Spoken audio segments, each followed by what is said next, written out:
بھارت تعلقات میں جو کشیدگی ہے یہ کچھ نئی نہیں ہے، لیکن اس سے بکرے اور بکریاں کس طرح سے متاثر ہو چلے ہیں؟ یہ بڑی انٹرسٹنگ بات آپ نے چھیڑی ہے. بیچارے بکرے اور بکریاں، یہ بھی ان کو بھی ہم نے نہیں بخشا. اچھا ہوا کچھ یوں کہ جو ہمارا بارڈر ہے نا پاکستان بھارت کا، تھر پارکر مناباؤ بھارت کی سائٹ پہ، تو آپ نے تو خود ہی کہہ دیا کہ فورن لینڈ ہے کشمیر، تو اسی کو تو وہ کہہ رہے ہیں کہ یہ تو تم لوگوں کو مانتے نہیں، تو آجو پھر مل جاؤ آ کے ادھر. اس طرح کے موقع نہ دیا کریں. ایسی بہت نازک صورتحال ہے، ایسی نازک صورتحال میں اگر آپ اس طرح کی باتیں کریں گے تو اعت پھر ہوگا. سپریم کورٹ میں چور 2 کمپیوٹرز چوری کر کے لے گئے. چوری شدہ دونوں کمپیوٹرز کی مالیت 6 لاکھ روپے بتائی جا رہی ہے. نائب وزیر اعظم اسحاق ڈار نے کہا ہے کہ جنرل فیض کا دورہ کابل پاکستان کو بہت مہنگا پڑا. ممکن نہیں کہ صدر اور وزیر اعظم کی اجازت کے بغیر دہشت گردی میں ملوث 100 سے زائد مجرموں کو رہا کر دیں.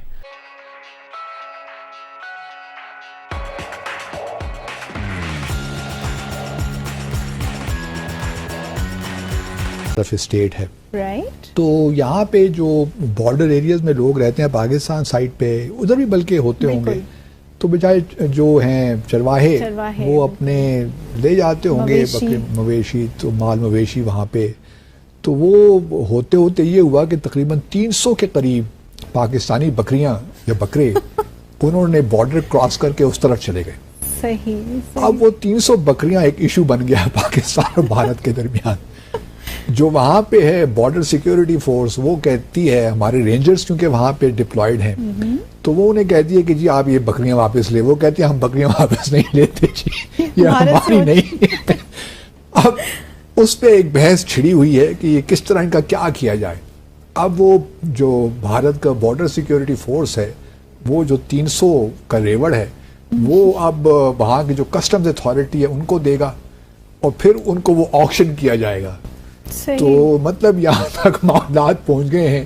انسانوں کی تو بات کیا کریں، لائن آف کنٹرول پہ تو ہم اکثر دیکھتے ہیں کہ بہت سے لوگ غلطی سے لائن آف کنٹرول پار کر دیتے ہیں، پھر ان کی واپسی بھی ہو جاتی ہے. لیکن یہاں پہ 300 بکریوں کا معاملہ ہے. اس وقت میرے ذہن میں آیا کہ میں ہی چلا جاتا ہوں اور کہتا ہوں کہ جی میری ہے، مجھے واپس کر دیجئے، اور عید الاضحیٰ کے لیے بھی سے ان کو پالنا شروع کر دیتے ہیں. کبوتروں تک تو بات ٹھیک تھی، کبوتروں بکریوں تک بات پہنچ گئی ہے.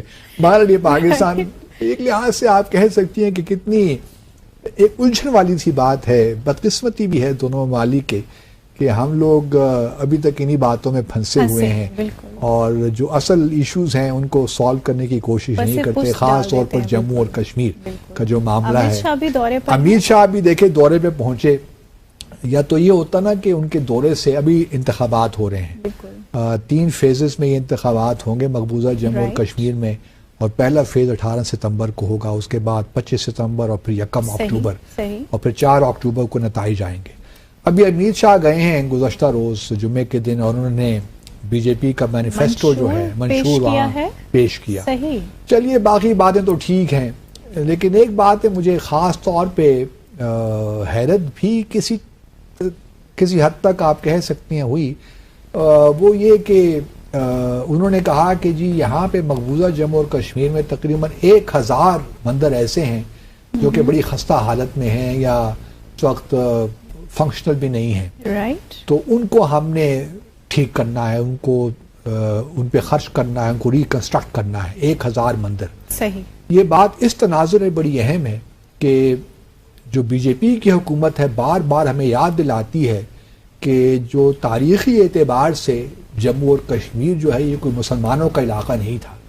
اگر یہاں پہ میر ڈائنسٹی بنی تھی تو وہ 1339 میں شاید 1339 میں اسلام یہاں پہ آیا. یہاں پہ میر شمس الدین شاید تھے ان کے پہلے رولر، انہوں نے یہاں پہ ایک میر ڈائنسٹی بنائی. اس کے بعد پھر مغلیہ اکبر کے دور میں یہاں پہ اکبر مغلیہ سلطنت قائم ہوئی، اور پھر کہیں جا کے 1820 میں جو تھے نا اپنے رنجیت سنگھ، انہوں نے جو ہے انگریزوں کے خلاف یہاں پہ جموں میں خاص طور پہ شکست دی ان کو. اور پھر گلاب سنگھ نے شاید 1848 میں مجھے یاد اگر آتا ہے تو پھر یہ کشمیر کی ویلی بھی لے لی، خرید لی ان سے. تو ایک لحاظ سے یہ معاملہ جو ہندو یہ بتانا ہمیں چاہتے ہیں کہ یہ 14ویں صدی سے پہلے تو یہ علاقہ سارا ہندوؤں کو ہی تھا، یہاں پہ 1000 مندر تھے اس سے پہلے. تو یہ مسلمانوں کے آنے کے بعد جو ہندوازم جو یہاں پہ ہونا چاہیے تھا یا جو ہندوؤں کی میجورٹی یہاں پہ ہونی چاہیے تھی وہ سارا معاملہ خراب ہو گیا اور ہندوؤں سے یہ علاقہ مسلمان اکثریت علاقہ بن گیا. تو یہ ایک طرح سے اگر آپ دیکھیے نا تو جو ہندوتوا کی فلسفی ہے بالکل اسی کا مظہر ہے. بالکل بالکل. اور دوسری طرف اگر آپ دیکھیے تو ڈیموگرافک چینجز تو ویسے ہی وہ کر رہے ہیں 35A کو ہٹا کر. جو ڈومیسائل 40 لاکھ کے قریب انہوں نے بھارتی شہریوں کو ڈومیسائل دیے ہیں. اور ابھی جو سو کالڈ ویسٹ پاکستان سے جو لوگ آئے تھے بجائے سے کہ ان کو پنجاب میں وہ سیٹل کرتے ان کو بھی جموں لے کر جا رہے ہیں تاکہ آبادی کا تناسب جو ہے نا وہ تبدیل ہو. اور یہی بی جے پی کی اس وقت حکمت عملی ہے. اور انتخابات وہ لڑنے جا رہے ہیں تو ان کی کوشش یہی ہے کہ جو کشمیر کے اندر ویلی کے اندر جو پارٹیاں ہیں چاہے وہ محبوبہ مفتی کی PDP ہو یا نیشنل کانفرنس ہو عمر عبداللہ فاروق عبداللہ کی یا Congress party who for that matter وہ ساری تقسیم ہو جائیں اور وہاں پہ ایک فریگمنٹڈ مینڈیٹ ہو. جبکہ بی جے پی میں جو 23 جو جموں میں جو 43 سیٹیں ہیں 90 سیٹوں میں انتخابات ہو رہے ہیں 43 سیٹیں جو جموں میں ہو تمام کی تمام بی جے پی لے جائے. جیسا میں نے پہلے بھی ہم نے شو میں ڈسکس کیا تھا کہ یہاں سے وہ ایک قرارداد پاس کروانا چاہتے ہیں کہ جو تبدیلیاں ترامیم انہوں نے کی تھی 370 کو ان کو ایک لحاظ سے انڈورس کروانا چاہتے ہیں جموں اور کشمیر مقبوضہ جموں اور کشمیر کی اسمبلی سے. اب یہ ہوتا ہے نہیں ہوتا وی ڈو ناٹ نو لیکن نیشنل کانفرنس اور کانگریس یہ مل کر انتخابات لڑ رہی ہیں. اب یہ کس حد تک کامیاب ہوتی ہیں. دوسرا جو امپورٹنٹ ایلیمنٹ ہے وہ ایک دوسری پارٹی ہے جو ان نون سی ہے لیکن انجینئر رشید جو ہم نے پہلے بھی ڈسکس کیا تھا ان کی جو عوامی میرے خیال میں عوامی اتحاد پارٹی ہے یا قومی عوامی اتحاد پارٹی وہ بھی الیکشن لڑ رہے ہیں. بڑی زبردست ان کے بیٹے ان کے بھائی بڑے ایکٹیو ہیں. یہ تو پھر ہوگا. تو انہوں نے کہا اچھا ویسے اس کے اندر جو امپورٹنٹ بات ہے اب میں آپ کو وہ بتاتی ہوں. اصل میں قصہ یہ انہوں نے یہ کہا ہے کہ اتنے کام کروائیں گے جموں اینڈ کشمیر میں کہ لوگ دیکھیں گے کہ یار یہ تو وہاں پہ بڑی خوشحالی ہے اور دوسری طرف بڑی بدحالی ہے.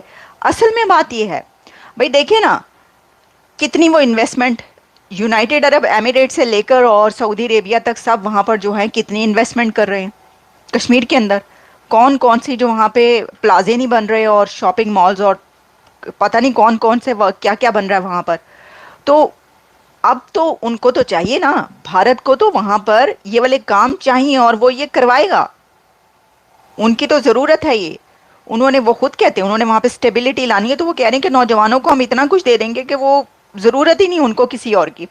اور یہاں تک ہوگا کہ ان کو کیا جو دوسرے لوگ دیکھ رہے ہوں گے جن کے پاس کے نہ کھانے کو آٹا پانی بجلی وغیرہ وغیرہ کچھ بھی نہیں تو وہ یہ کہیں گے کہ بھائی ہم ادھر بیٹھے کیا کر رہے ہیں.